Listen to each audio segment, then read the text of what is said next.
As we discussed the organization of the nervous system, I spoke of afferent and efferent pathways going into and out of the central nervous system.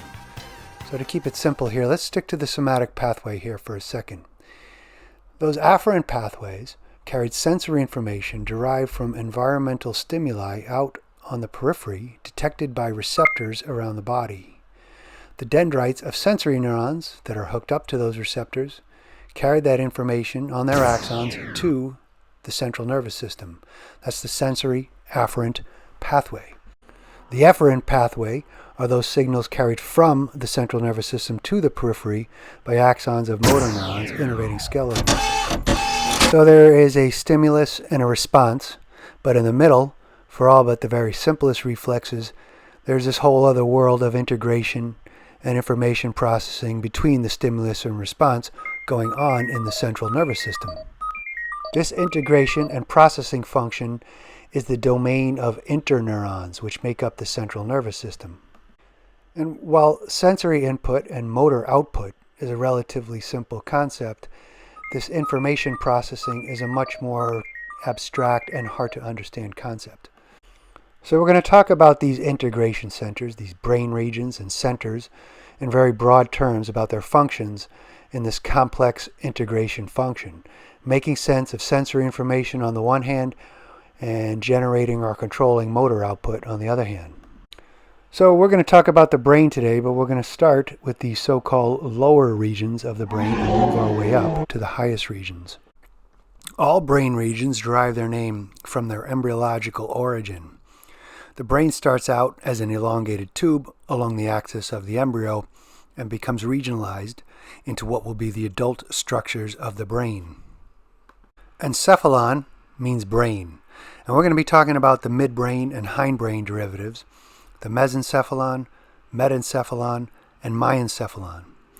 I'm not going to ask you about these names, but you may hear terms referring to these regions. And so the central nervous system, remember, consists of the brain and the spinal cord. The brain is everything inside the skull, whereas the spinal cord is a region of the central nervous system inside that vertebral column. The spinal cord is more about obtaining and sending out information from the brain, as well as handling some simple reflexes. The brainstem is continuous with the spinal cord and has some similar functions, but also has higher order functions. Now compared to the rest of the brain above it, like the diencephalon, the basal nuclei, and especially that sexy beast, the cerebral cortex, it has what is considered lower functions. And in general, it is responsible for rigidly programmed automatic behaviors necessary for survival. I'm going to give you a very brief overview of the brainstem and just mention a couple of functions just to give an idea of that. The brainstem consists of the medulla, which is continuous with the spinal cord, the pons, and the midbrain, which is directly inferior to the thalamus. On the posterior side of the medulla and pons is the mini-brain, the cerebellum, which is not considered a brainstem structure per se, but we will include it here. So within any given section of the brainstem, you could find groups of nuclei, which is, remember, a group of neurons that are carrying out a similar function, surrounded by white matter, which are tracts going to and from the cerebellum and spinal cord. Remember, tract is a bundle of nerve fibers or axons coming from or going to a common destination. Those nuclei might be, for example, the motor neurons controlling the cranial nerves, which we'll talk about later. Other nuclei might be projecting to the cerebellum or spinal cord to coordinate movement. Others might be controlling automatic behavior that we are not conscious of. And others might be projecting their axons up to higher brain centers to modulate their function.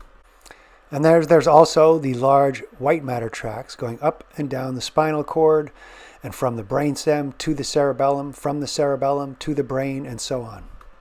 So you could spend your life studying any one of these nuclei, but what I'll do here is focus on just one or two functions of them to give you a general idea. And so we'll start with the lowest regions of the brainstem, the pons and medulla, in very general terms, and go briefly over one function they share in common. So I'm not really going to distinguish between the two, although they are anatomically distinct regions. Both contain groups of nuclei that control autonomic functions that help the body survive and maintain homeostasis. or visceral functions. So the example I'm going to use is their control over respiratory rate. I like the example of breathing because although it is something that we do not have to think about doing, we do it in our sleep or in a coma, but unlike heart rate or blood pressure, we also have conscious control over it. Here in the medulla and the pons are nuclei which set the normal rate of breathing and also will respond to your body's needs by increasing or decreasing that rate. The brainstem nuclei affect the activity of lower motor neurons that control the muscles involved in breathing, the diaphragm and the intercostals.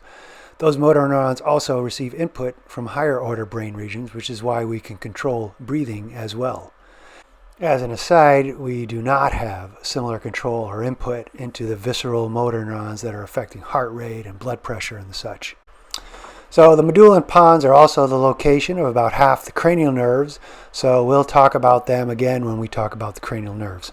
Moving on up toward the brain, the midbrain is just superior to the pons, and the anatomical features to know externally on the posterior or dorsal side are two paired bumps known collectively as the corpora quadrigemina or the superior and inferior colliculi. The superior colliculi receives visual information directly from the optic nerves and has functions in visual reflexes. So if something is moving out of the corner of your eye and you immediately turn your head before you're even aware of it, that is a superior colliculi doing its job.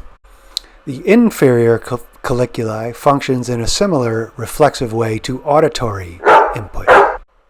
And the midbrain is the location of several other nuclei which produce neurotransmitters like dopamine and serotonin, which project to various brain regions to modulate the activity there. Very interesting, complex stuff like mood, motivation, and pleasure pathways. The easiest pathway to talk about is from a nuclei called the substantia nigra that produces the neurotransmitter dopamine and projects their axons into a structure called the basal nuclei. And we'll talk about that basal nuclei later and come back to the fact that Parkinson's disease is due to the degeneration of the dopamine cells of the substantia nigra. So the last part of the brain here is the cerebellum, which in Latin means little brain, and similar to the big brain, has similar features such as the two hemispheres, those ridges and grooves on the surface, and an outer cortex of gray matter and an internal white matter, which is here called the arbor vitae. Functionally, the cerebellum smooths out and coordinates body movements that are directed by other brain regions, and it helps to maintain posture and equilibrium. The simplest way to think about what the cerebellum does is if a person has damage to the cerebellum, they would appear to be very drunk. The major white matter tracts going into and out of the cerebellum are called the peduncles. It's worth going over these for a minute to give you an idea of how complex every simple movement is. The cerebellum receives vestibular and equilibrium, that is information about balance as well as body position from those proprioceptors within your muscles and joints. So the cerebellum knows what your body is doing at any given moment. And so when higher orders of your brain are planning a movement, the commands are sent down to the spinal cord, but also to the cerebellum to check with it first because it knows that's who's keeping tabs of important details. So that is the input of the cerebellum. The cerebellum matches the information given and gives feedback to the brain for any needed readjustments of that planned movement based on what the body is doing at any given moment. And so the motor cortex will adjust accordingly. And so unlike the rest of the brainstem, which carries out automatic innate behavior, the functions of the cerebellum involve behavior that, although done unconsciously, is often the result of learned behavior and is intimately related to your conscious motor output.